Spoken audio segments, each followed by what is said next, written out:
Hallelujah hallelujah hallelujah. Everyone praise the Lord. Shalom.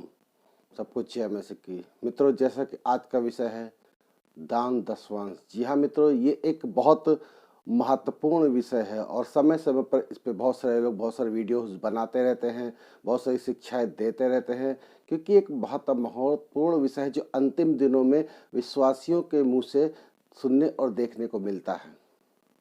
क्योंकि आज हर एक व्यक्ति इस बात को लेकर चर्चा करता है कि हमें दशवांश देना चाहिए या नहीं देना चाहिए, और बहुत से ऐसे प्रचारकों के द्वारा इस बात को बताया भी जा रहा कि कलीसिया के लिए दशवांश तो है ही नहीं। नए नियम में कहीं दशवांश के बारे में लिखा ही नहीं। तो मैं उनको इस बात को बताना चाहता हूँ मित्रों कि नए नियम में कहीं ऐसा भी नहीं लिखा है कि दशवांश नहीं देना चाहिए। ना तो पौलुस ने और ना तो स्वयं यीशु मसीह ने कहा कि दशवांश नहीं देना चाहिए, बल्कि नए नियम में इसको और कठिन शब्दों में यीशु मसीह ने बना दिया और कहा कि दशवांश ही नहीं, बल्कि यहाँ पर नए नियम में यीशु ने कहा कि सब कुछ दो। हालेलुया। जी हाँ, सब कुछ। और अगर आप बाइबल गौर से देखें तो वह कई उदाहरणों में स्वयं यीशु मसीह ने देने के विषय के बारे में बताया, जैसे कंगाल विधवा के बारे में जो जिसके पास 2 दमड़ी थी।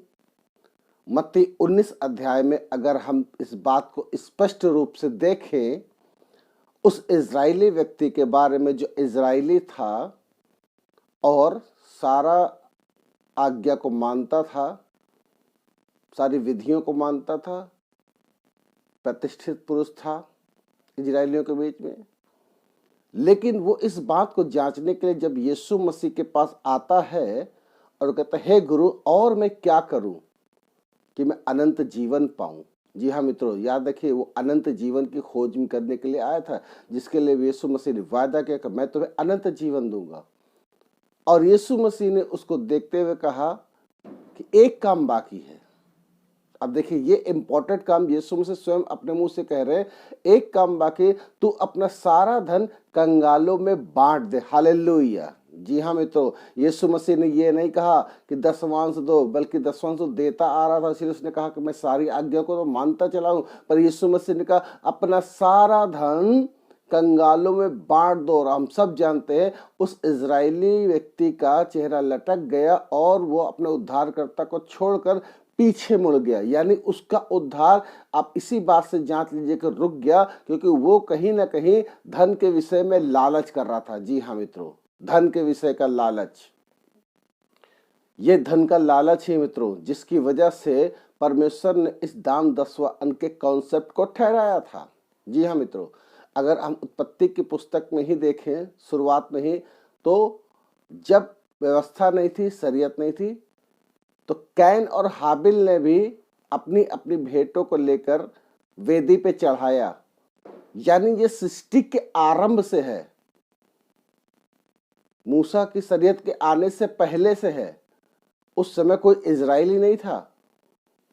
अगर हम अब्राहम के विषय में देखें तो अब्राहम भी जिस समय चुना गया वो यहूदी नहीं था, इजरायली नहीं था, वो एक इब्री पुरुष था और उसने हमेशा अपना दशवांश मलिक सिद्दीकी को दिया। उस समय का जो महायाजक मलिक सिद्दीकी था उसको दिया, जो यीशु मसीह का प्रतिरूप है।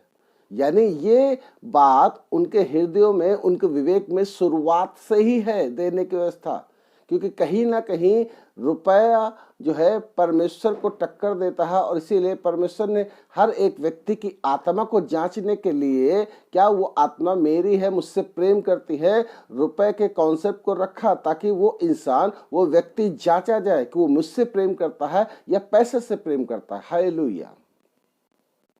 हाँ, नए नियम में पौलुस ने इस बोझ को जरूर हल्का कर दिया है, जैसा कि हम पढ़ते हैं 2 कुरिन्थियों 9 के 7 में, परमेश्वर हर्ष से देने वालों से प्रसन्न होता है। जी हाँ मित्र, कुल के देने वालों से नहीं, हर्ष से देने वालों से प्रसन्न होता है।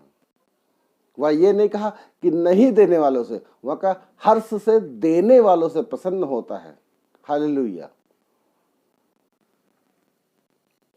और यदि मत्ती 6:24 को हम देखें तो वहां इस प्रकार लिखा, कोई व्यक्ति 2 स्वामियों की सेवा नहीं कर सकता, वह एक से बैर और दूसरे से प्रेम रखेगा या एक से मिला रहेगा, दूसरे को तुच्छ जानेगा। जी हाँ मित्रों, यीशु मसीह ने स्वयं यहाँ पर रुपए को स्वामी का रूप बताया है। हालेलुया। यानी दो स्वामी, एक तो परमेश्वर, दूसरा पैसा।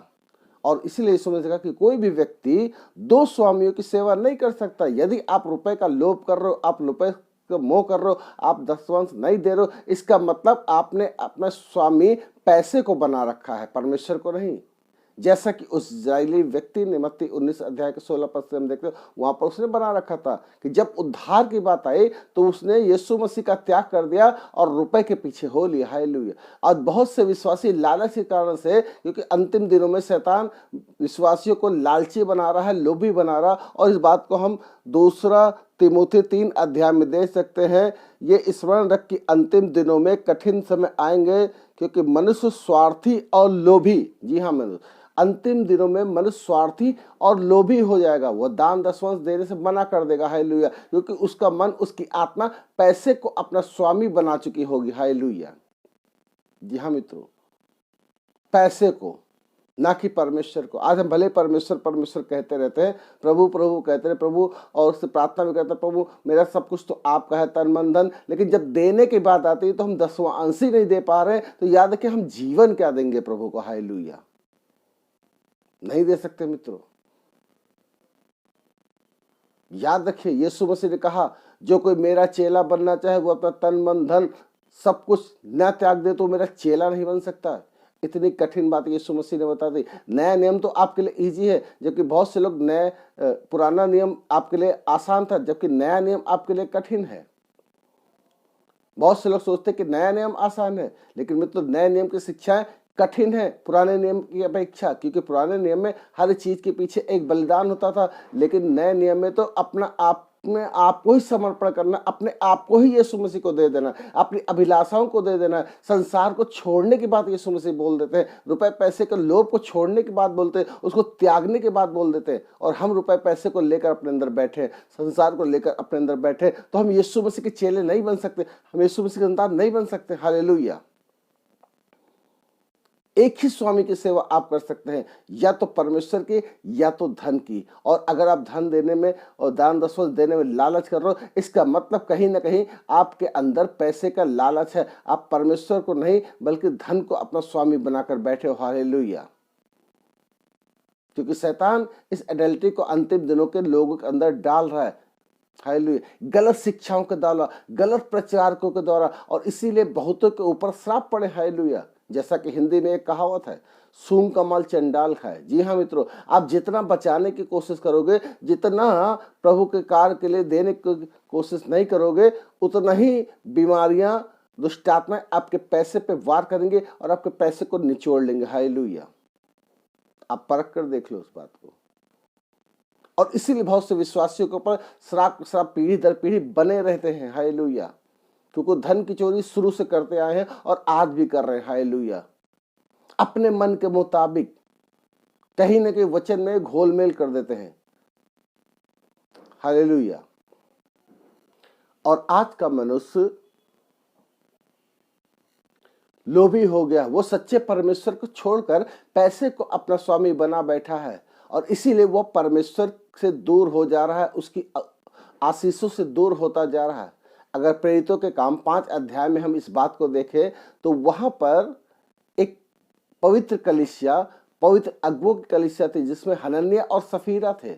लेकिन लिखा है जब भूमि बेचकर देने की बात आई, क्योंकि प्रथम शताब्दी की कलीसिया में लोग अपना सब कुछ, याद रखिए ये प्रथम शताब्दी की कलीसिया नए नियम की कलीसिया कहलाती है, और वहां पर लिखा है कि वहां पर लोग अपने घर की जमीनों और बर्तनों तक को यहाँ को बेचकर दूसरों की आवश्यकताओं को, कलीसिया की आवश्यकताओं को पूरा करते थे। जी हाँ मित्रों।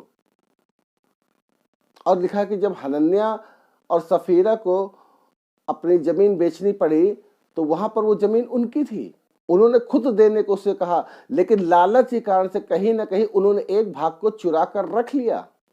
चाहते तो वह आधा ले सकते थे, लेकिन लालच के कारण से उन्होंने एक भाग को चुरा कर रख लिया और पतरस से झूठ बोल दिया। और इसीलिए पवित्र आत्मा ने अपने इस दास सेवक पतरस से इस बात को जाहिर कर दिया, और लिखा जब वो बात उनसे पूछी गई तो उन्होंने अपने प्राणों को छोड़ दिया और उनके जीवन का अंत हो गया। हालेलुया। क्या ये नए नियम की शिक्षा नहीं है? क्या पुराने नियम की शिक्षा है? दूसरा और उदाहरण आप देखें, यहूदा इस्करियोती के बारे में, जो यीशु मसीह का चेला था, यीशु मसीह के साथ रहता था, चिन्ह चमत्कार दिखाता था, लेकिन लिखा है वो भी धन के लालच के कारण उसने यीशु मसीह का ही सौदा कर दिया। हालेलुया। यीशु मसीह को ही बेच दिया। किसकी लालच में? धन की लालच में, क्योंकि उसके पास रुपए की थैली रहती थी। हालेलुया। उसको रुपए का लोभ हो गया था। हालेलुया। दान दशवंश का लोभ हो गया था, और इसीलिए जब उसको पता चला यीशु मसीह के प्राणों को ले लिया जाएगा तो उसके जी में जी न रहा और उसने भी अपने प्राणों को छोड़ दिया। हालेलुया।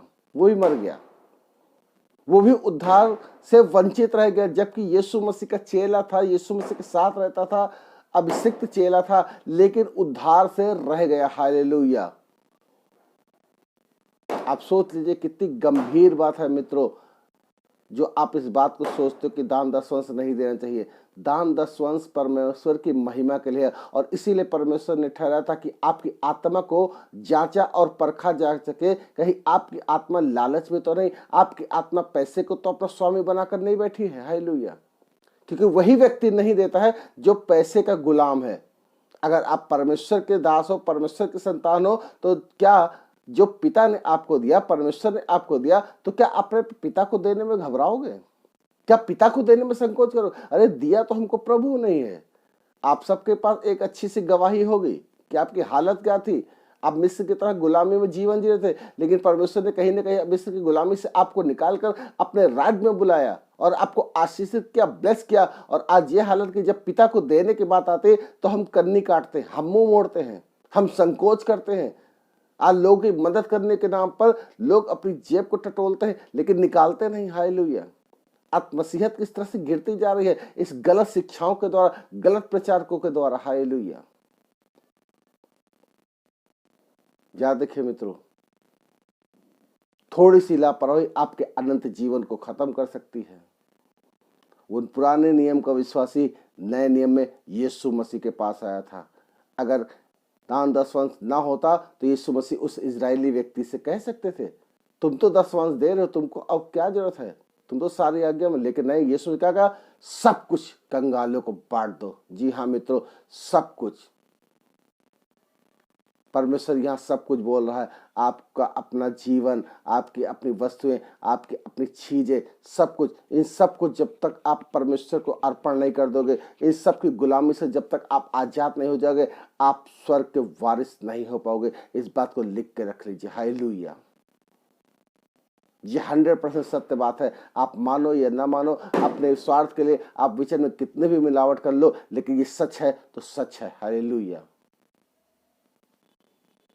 और इसीलिए अगर पहला तिमोथी 6:10 में हम देखें तो वहां लिखा है, रुपया सब प्रकार की बुराइयों की जड़ है, जिसे प्राप्त करने के लिए बहुतों ने विश्वास से भटक कर अपने आप को नाना प्रकार के दुखों से छलनी कर लिया। जी हाँ मित्रों, रुपया सब प्रकार की बुराइयों की जड़ है, और जिसे प्राप्त करने के लिए वो लिखा है कि लोगों ने नाना प्रकार की बुराइयों से अपने आप को छलनी कर लिया। जी हाँ मित्रों, और रुपए के लोभ के कारण आज लोग रोगी हो रहे, बीमारी उनके अंदर आ रही, उनका मन दुखी हो रहा है, क्योंकि उन्होंने नाना प्रकार से अपने आप को अंदर से खोखला और छलनी कर लिया, क्योंकि उन्होंने अपना मालिक परमेश्वर को नहीं बल्कि रुपए को बना दिया। हालेलुया।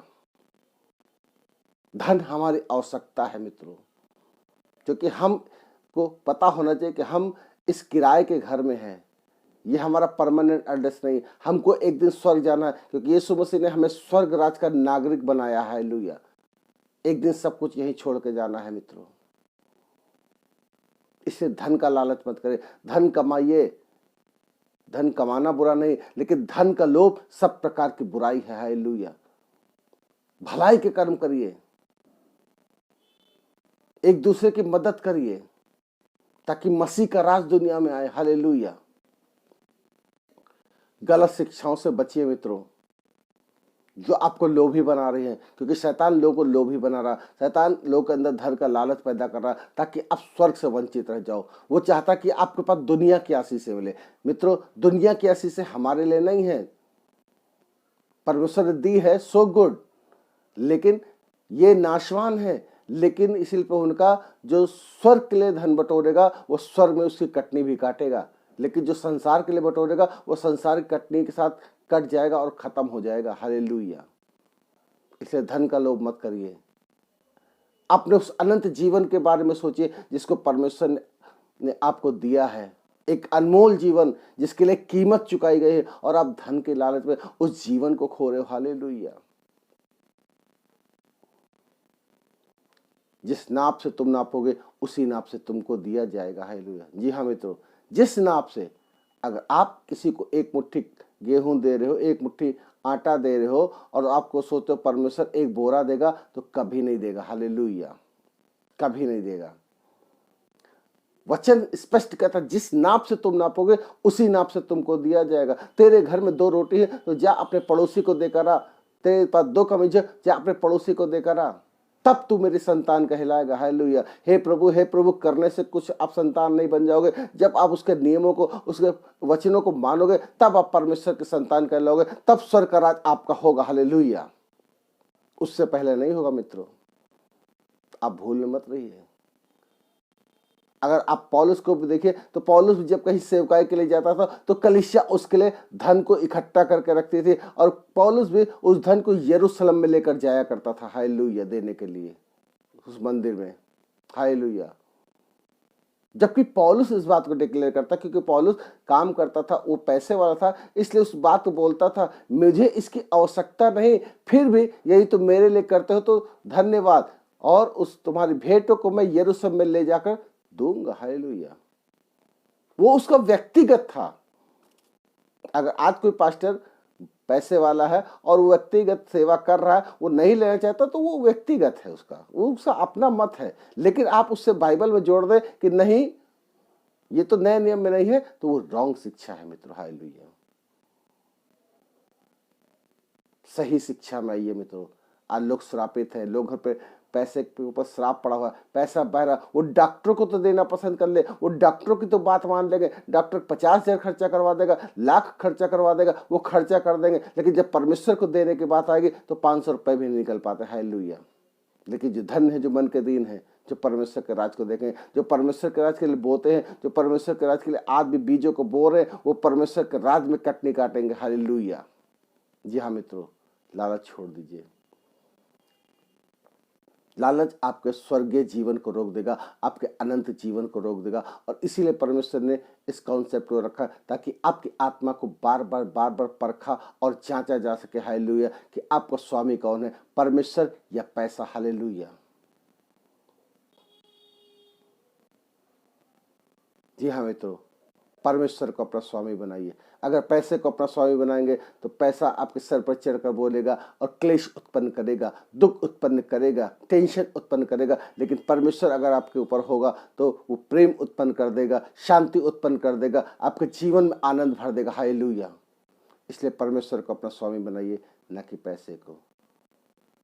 जो राजा का है उसे राजा को दो, और जो परमेश्वर का है उसे परमेश्वर को दो। हालेलुया। जी हमें तो यीशु मसीह का स्टेटमेंट है। इसलिए कभी मत कहिएगा कि नए नियम में ऐसी कोई आज्ञा नहीं है, बल्कि नए नियम में इससे बड़ी आज्ञा है कि अपना सब कुछ दे दो। हालेलुया। प्रभु इस वचन के द्वारा आप सबको आशीष दे। सबको जय मसीह की।